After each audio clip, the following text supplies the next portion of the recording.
So I'll read on from there.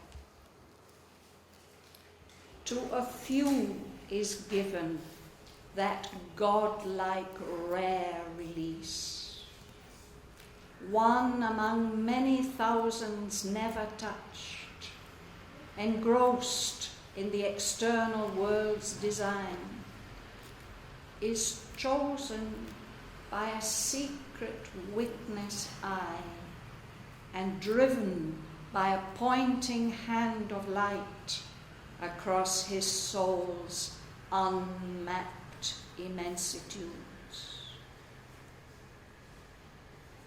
A pilgrim of the everlasting truth, our measures cannot hold his measureless mind. He has turned from the voices of the narrow realm and left the little lane of human time. In the hushed precincts of a vaster plan, he treads the vestibules of the unseen, or listens, following a bodiless guide, to a lonely cry in boundless vacancy. All the deep cosmic murmur falling still. He lives in the hush before the world was born. His soul left naked to the timeless one. Far from compulsion of created things, thought and its shadowy idols disappear. The molds of form and person are undone. The ineffable wideness knows him for its own. A lone forerunner of the Godward earth, among the symbols of yet unshaped things, watched by closed eyes, mute faces of the unborn, he journeys to meet the incommunicable, hearing the echo of his single steps in the eternal course of solitude. A nameless marvel fills the motionless hours. His spirit mingles with eternity's heart and bears the silence of the infinite.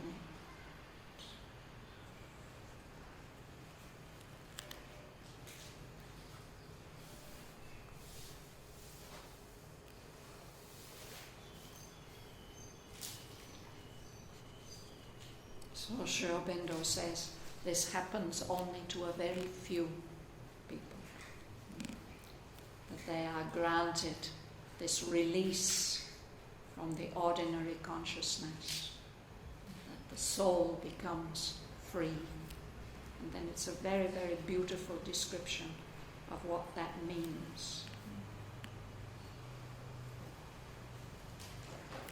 Do you like to read? Would you like to read? Just one sentence from the top of page 80. Should I read it?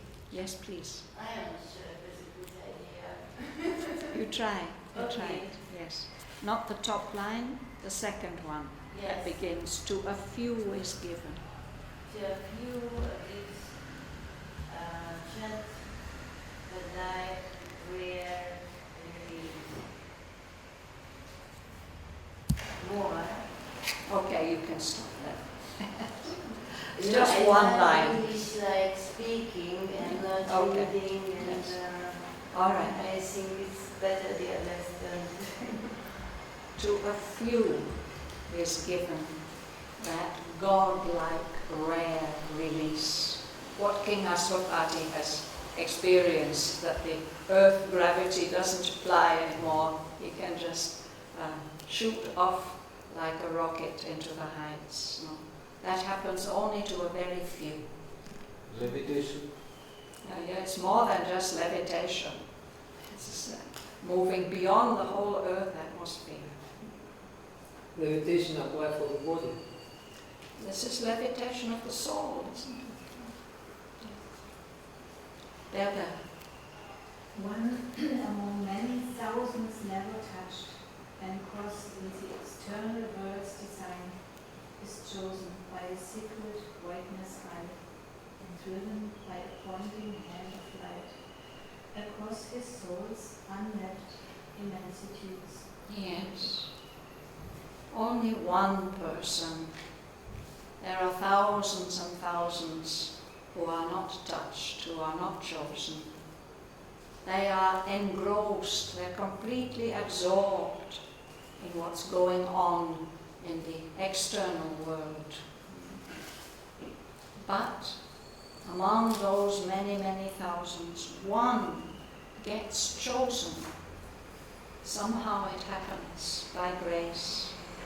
There's a secret witness eye observing, and it must see some possibility and says, yes, that one. And then that one actually doesn't have a choice. He is driven by a pointing hand of light which shows him where he must go. And it's not an earthly journey. This is the journey through the soul worlds. He gets driven across his soul's unmapped immensitudes, those vast spaces that nobody has ever mapped.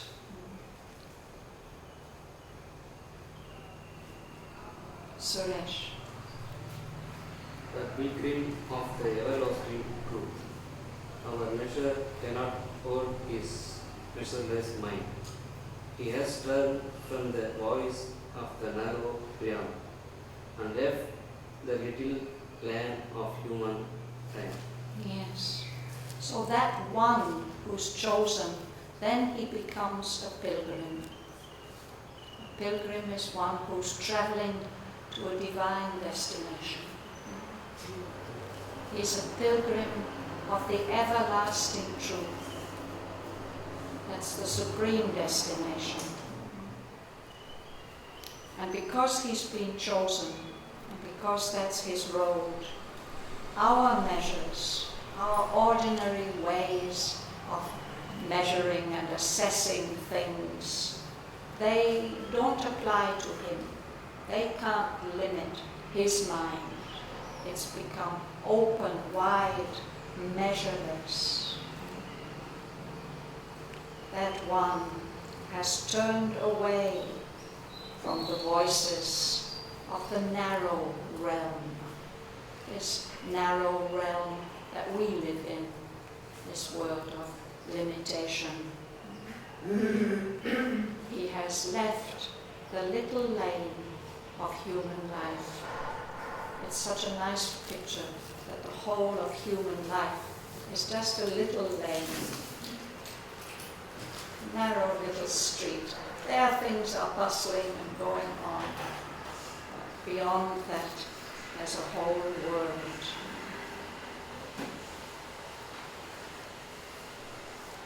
Alice. In the hushed precincts of a vaster plain, he treads the vestibules of the unseen, or listens, following a bodiless guide, to a lonely cry in boundless vacancy. Yes. You know this word precincts, Alice? She said English word. I can't even remember it. District. Precinct? Yeah, in America, the cities are divided up into precincts, districts, police administrative areas, yes. But it has another meaning also. If in India we think of the temple precincts, that means the area inside the temple walls. Precincts of the temple, or it's the land that belongs to the temple. So he is moving in these hushed precincts of a vaster plan, much vaster than this narrow little lane of human time. And as in a temple, there's a certain silence there in that vaster plan. He's walking, that one who has been chosen. He's treading the vestibules of the unseen. Any suggestions? Vestibules? Front portion of the, like courtyard as a front portion of the building. Yes, it used to be in a Roman house. It would just be near the entrance. I think in Japanese houses they do it too. There's a special little place where you can take off your outdoor clothes and your shoes. Vestibules, it has something to do with clothes. You can take your outdoor clothes off and then you enter the house proper. In Indian trains, 2 coaches are joined by vestibule. By a vestibule. A small space like that opens onto the entrance proper. So the vestibules of the unseen, it doesn't mean it's the complete realm of the unseen. It's just the narrow little entranceway, but still that's such a vast plan in itself. So he treads, he walks through those entrance rooms of the unseen. Or perhaps he's following a kind of cry, call, as if he's being invited. There's a bodiless guide calling to him, saying, "Come this way, come this way." And that might be, he says, a lonely cry in boundless vacancy. It might be like the cry of a bird. There are certain birds, there are hawks and eagles, they fly alone, and they have a very special kind of cry. One might want to follow such a cry and go off into space.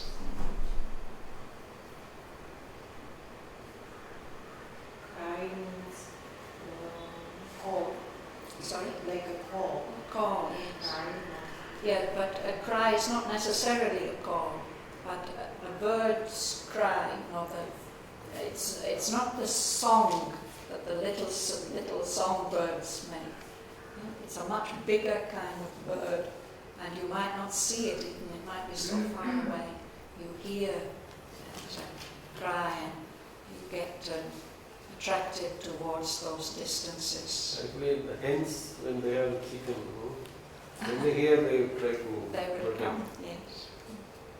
When they hear the hawk coming, yes. That will shrill cry immediately. they will. Immediately, yes.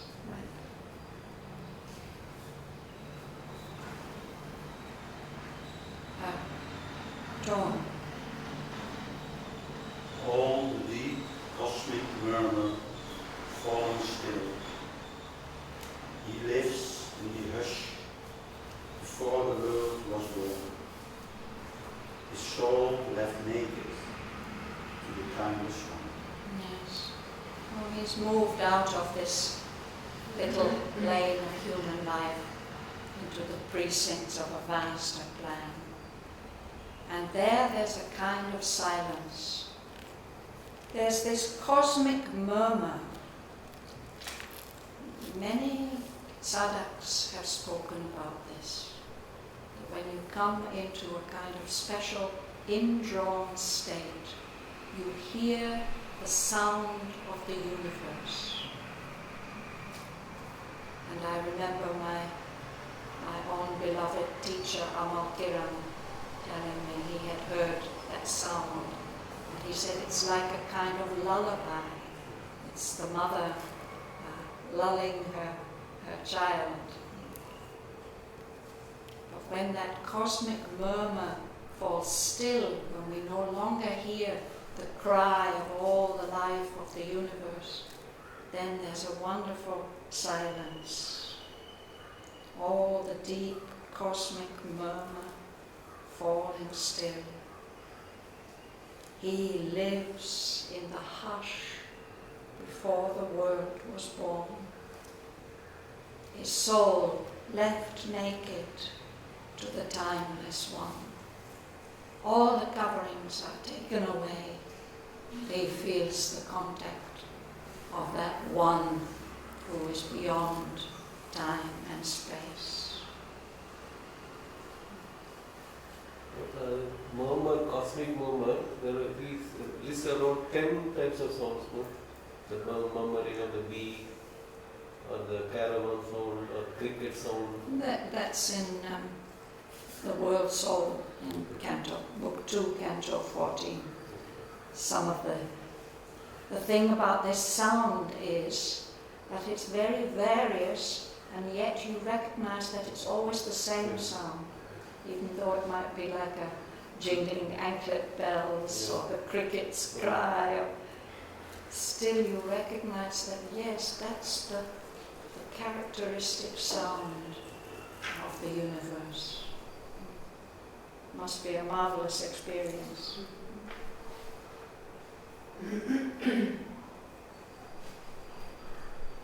Sebastian.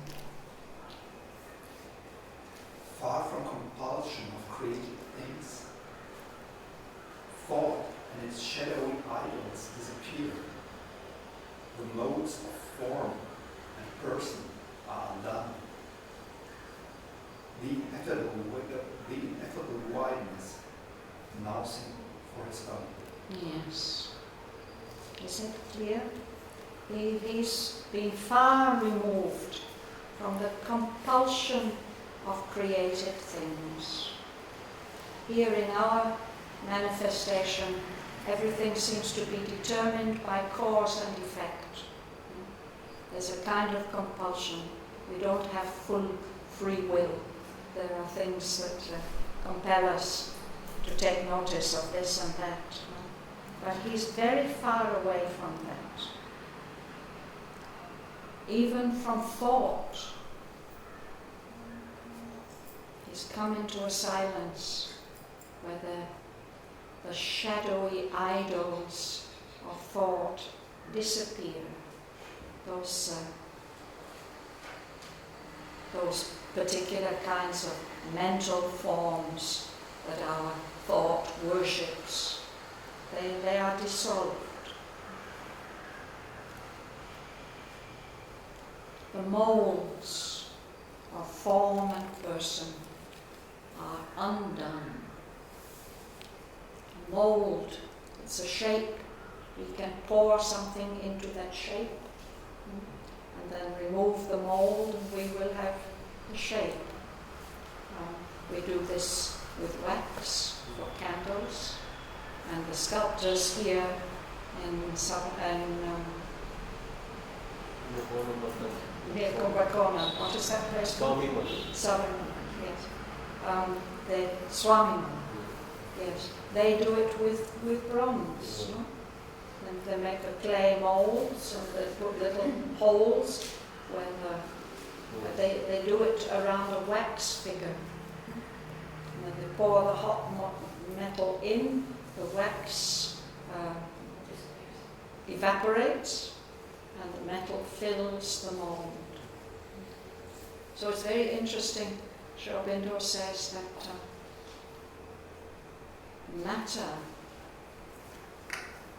is a mold for spirit. Spirit can take form with the help of matter, support. Ganesh Chaturthi they make here, no, with clay.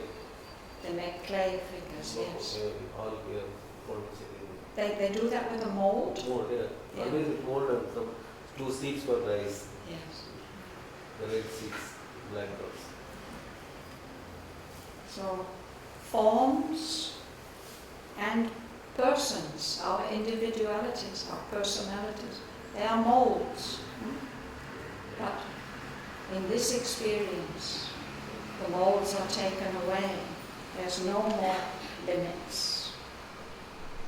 Then the ineffable witness knows that pilgrim for its own, knows that he belongs to the ineffable witness. Witness and wideness. Wideness. The ineffable wideness, sorry. See, I need new glasses. The ineffable wideness. So that wideness, that vastness, which can't be expressed, recognizes that pilgrim as belonging to him, to it.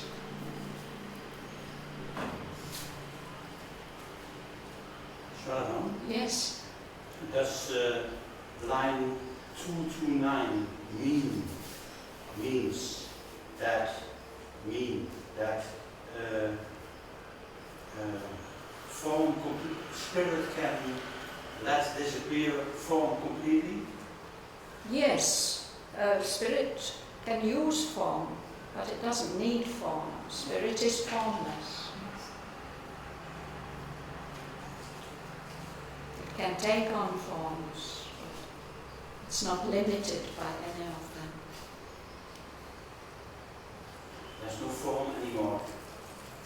Here it says that in this experience, the pilgrim feels that all these molds, these forms, of both of the outer being and of the personality, they just get dissolved. There aren't any forms anymore. And then he belongs to the wideness, which has no limits.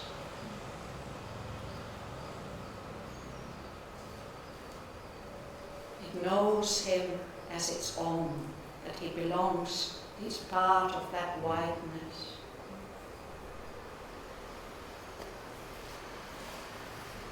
Amrita.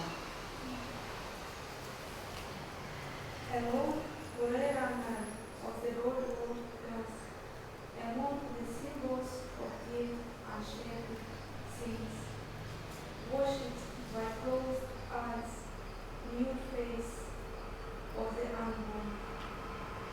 He journeys to meet the incommunicable, hearing the echo of his single space in the eternal force of Savitri. Yes. A forerunner is somebody who goes in front. In French we have this expression, l'avant-garde, the ones who go up front. So others are going to follow. There may be just one who's leading the way, but others will follow. So that pilgrim is a lone forerunner of the Godwood earth, the earth which is moving towards God, towards divinity. And he's journeying among symbols of yet unshaped things, things that exist, that will have shapes, but they don't have shapes yet, not yet been formed, they've not yet been manifest. But he sees symbols of them, he sees these future possibilities. And he feels that he's being watched by the closed eyes and mute faces of the unborn, those who have not yet been born, have not taken birth. And because they've not taken birth, then they won't die either. But those, he feels those presences, that they are watching him moving ahead, the lone forerunner of the Godward earth. He's the one perhaps who's going to open up the way so that they can be born, that they can take form on earth. Can unborn also be able to be gods, as they are living in the unborn dimension? The gods, Yes. yes. Yeah. They haven't taken birth in the world, and so they are immortal, they won't.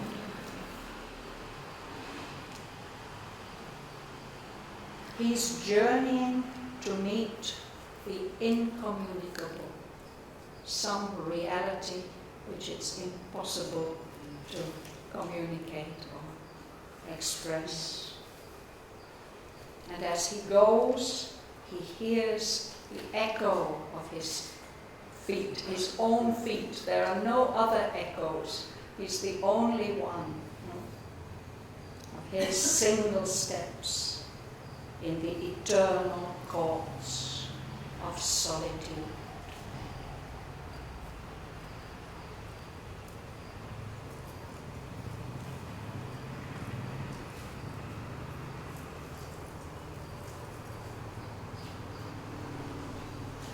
Sarojini. In that place, my whole feels the motionless hours. His spirit meaningless with eternity's heart, and bears the silence of the infinity. Of the infinite. Here there's no Y at the end. The Of infinite. The infinite. A nameless marvel, wonder, something. Well, we use the word marvelous, we use it very loosely. It's something that makes you marvel, that fills you with wonder and awe and delight. That marvel is just an atmosphere, it doesn't have a name, but it fills the hours, and the hours don't seem to move. There's a kind of timelessness in that state. His spirit mingles, melts into the heart of eternity and bears the silence of the infinite.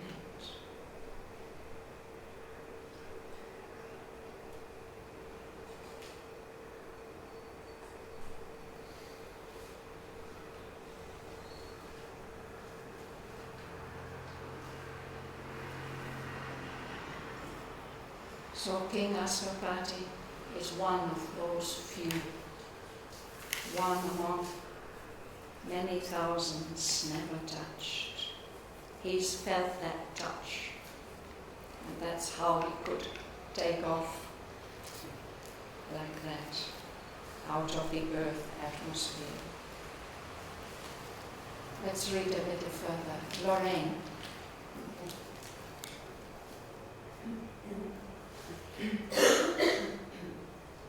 In a divine retreat from mortal thought, in a prodigious gesture of soul sight, his being towered into pathless heights, naked of its vesture of humanity. Yes. So that's this rocket taking off in a divine retreat from mortal thought. He's just moving into another realm completely. It's a movement of vision, a prodigious gesture of soul sight. He's seeing things completely differently as he leaves the Earth's atmosphere. And it's not only as if he's shooting off like a rocket, it's as if he's towering up. His own being grows taller and taller, greater and greater, into pathless heights. There are no marked, fixed ways. Those heights are pathless. There are no roads, and paths through them, and his being is stripped naked of its vesture of humanity. It has been wearing this human self like a kind of clothing, but that's been taken away.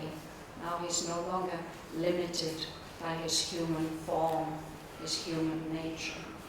What is vesture? Vesture, what does that mean? Vesture. Vesture is some clothing. I'm wearing a rather brownish vesture, like you. Yeah. Vesture. These are words that come from Latin, no? Invest. You wear a vest, something that you wear. Prodigious. Prodigious. A prodigy is something exceptional.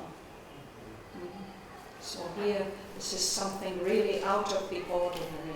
It's prodigious. There's a child prodigy. But this is nothing to do with the prodigal son, no Bible. No, it's nothing to do with the prodigal son. Okay. That's a different word. Okay. You have vestibule. We have vestibule, it's the same. Your vestures. Exactly. And it's something outside, it's not the underwear, it's the outer. That in your How right. you appear.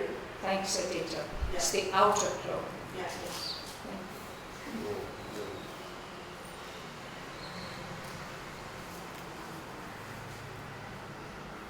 Joel, you'd like to read top of page 81?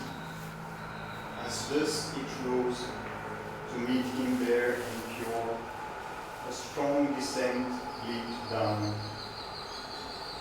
A night, a flame, a beauty half visible with deathless eyes, a violent ecstasy, a sweetness dire, enveloped him with its stupendous limbs, and penetrated nerve and heart and brain, that thrilled and fainted with the epiphany. His nature shuddered in the unknown's grasp. Yes. So in this first line, what is it? As thus it rose.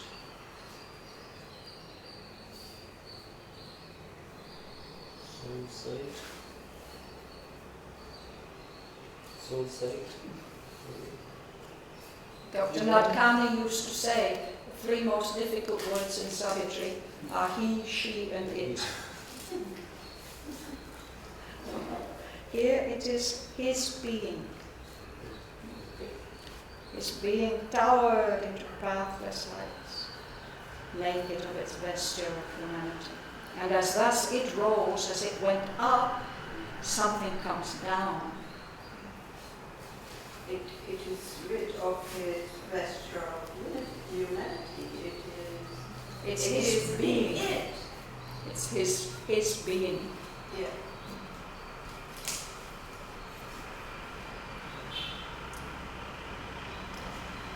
Alera. Oh, actually we read it, didn't we?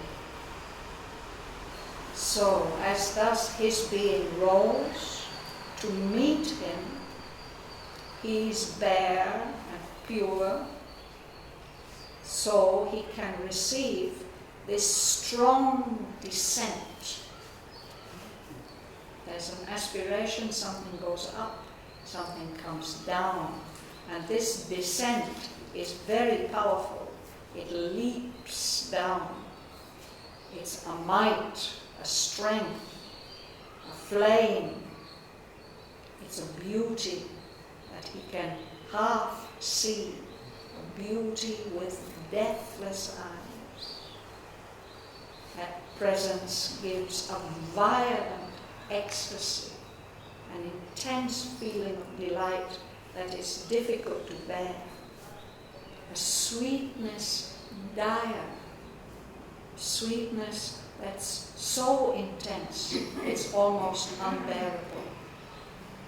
This descent is also a being. and this being envelops him, surrounds him with its stupendous limbs. Stupendous means very big, tremendous, powerful. And it penetrates every part of his being, penetrated nerve and heart and brain and all those parts of the being that are thrilled, they're shaken and delighted and fainted with the epiphany. It's almost they can't bear the force of that epiphany. An epiphany is like a darshan, it's a revelation of the divinity. His nature,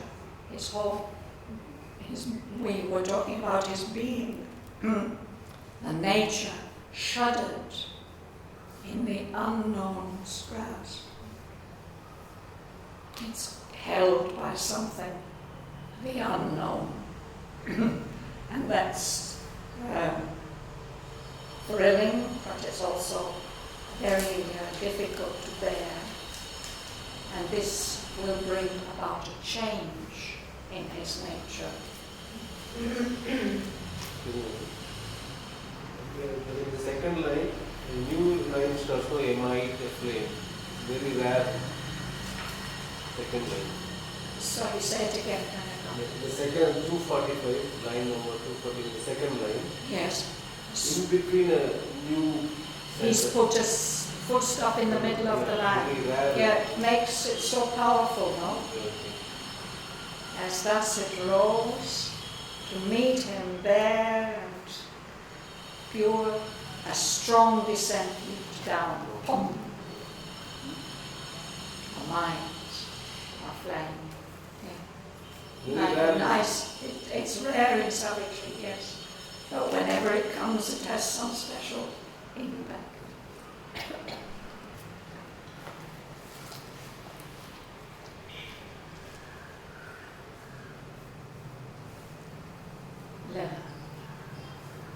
In a moment shorter than death, longer than time, by a power more ruthless than love, happier than heaven, taken sovereignly into eternal arms, hailed and coerced by a stark absolute bliss, in a whirling circuit of delight and force, carried into unimaginable depths, upborne into immeasurable heights, it was torn out from its mortality and underwent a new and boundless change. So this is Aswapati's nature, which has already been considerably transformed in different stages that we've seen already. But now there's a very, very great change, a transformation. In this powerful moment that's very short, shorter than death, but longer than time. This power that seizes him is more ruthless than love.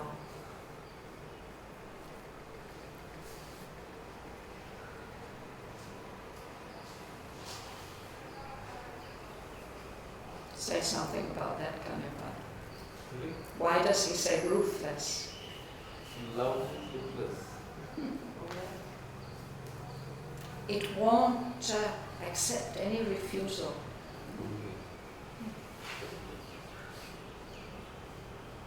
It's absolutely insistent. You can't resist it.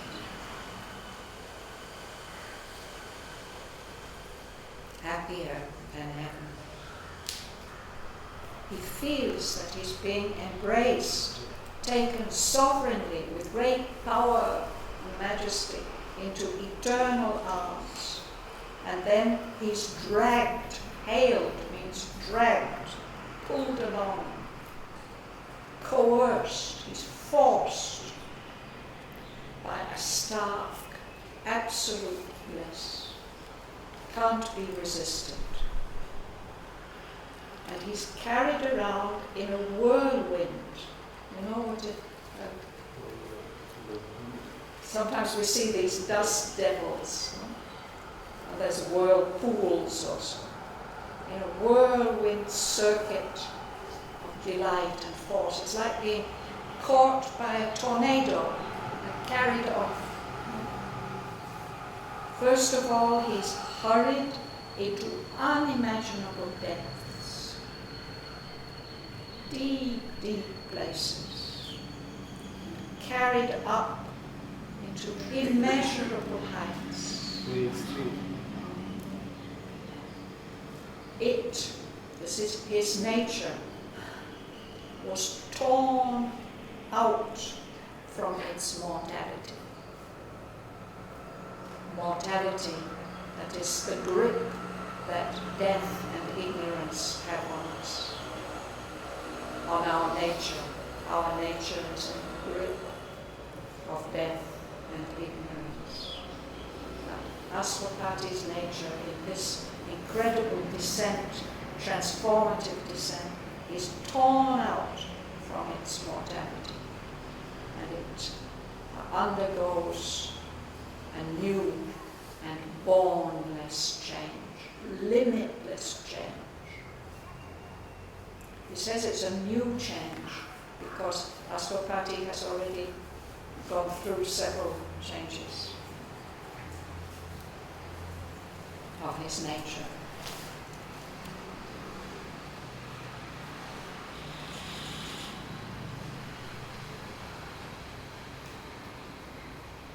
Edita. An omniscient knowing without sight or thought, an indecipherable omnipotence, a mystic form that contains the world, yet make one human breast its passionate shrine, drew him out of his seeking loneliness into the magnitudes of force and grace.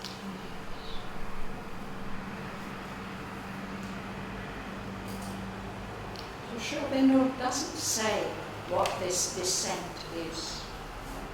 It's a force, it's a might, power, a beauty.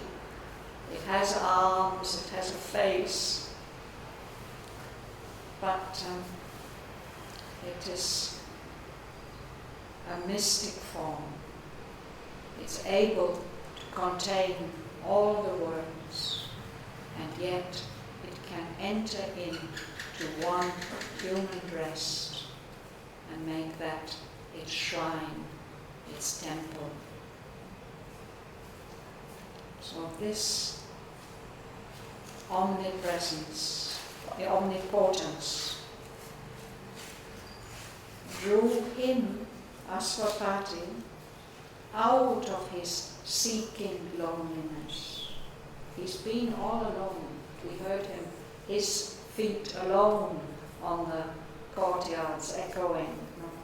Now suddenly there's no loneliness anymore. He's taken into the magnitudes of God's embrace.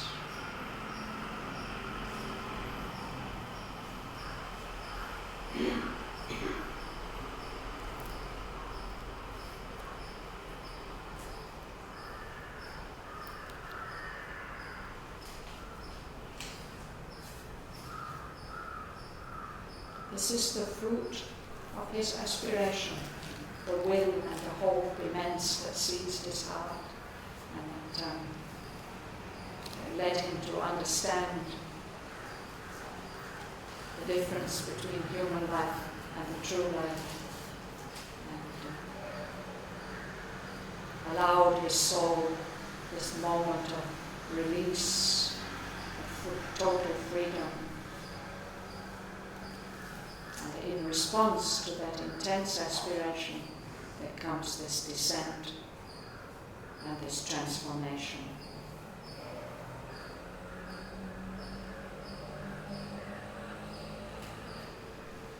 So we'll stop there for today.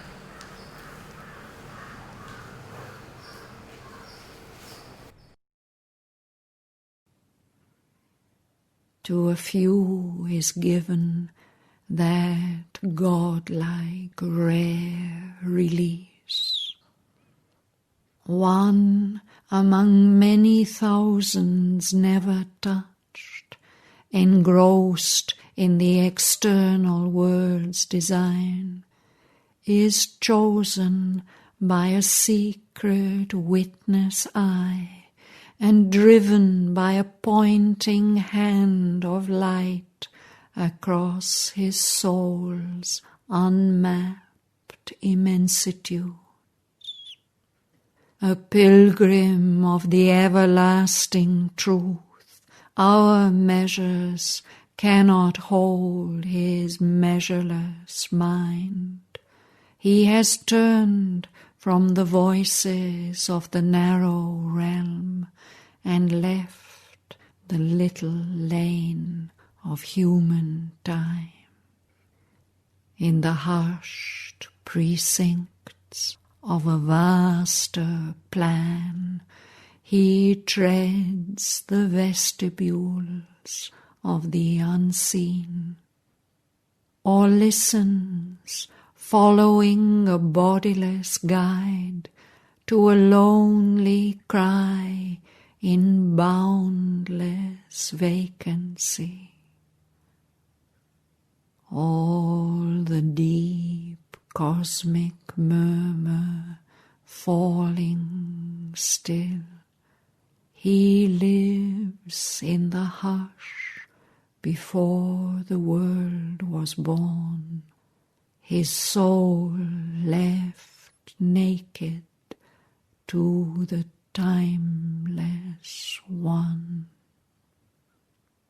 Far from compulsion of created things, thought and its shadowy idols disappear. The molds of form and person are undone. The ineffable wideness knows him for its own.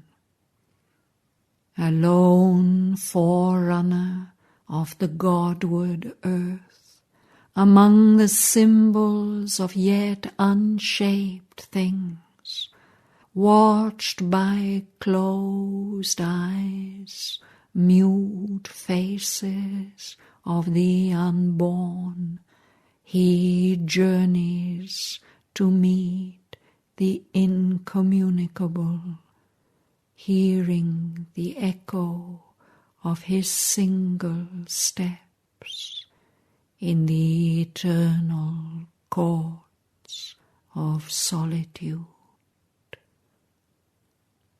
A nameless marvel fills the motionless hours. His spirit mingles with eternity's heart and bears the silence of the infinite.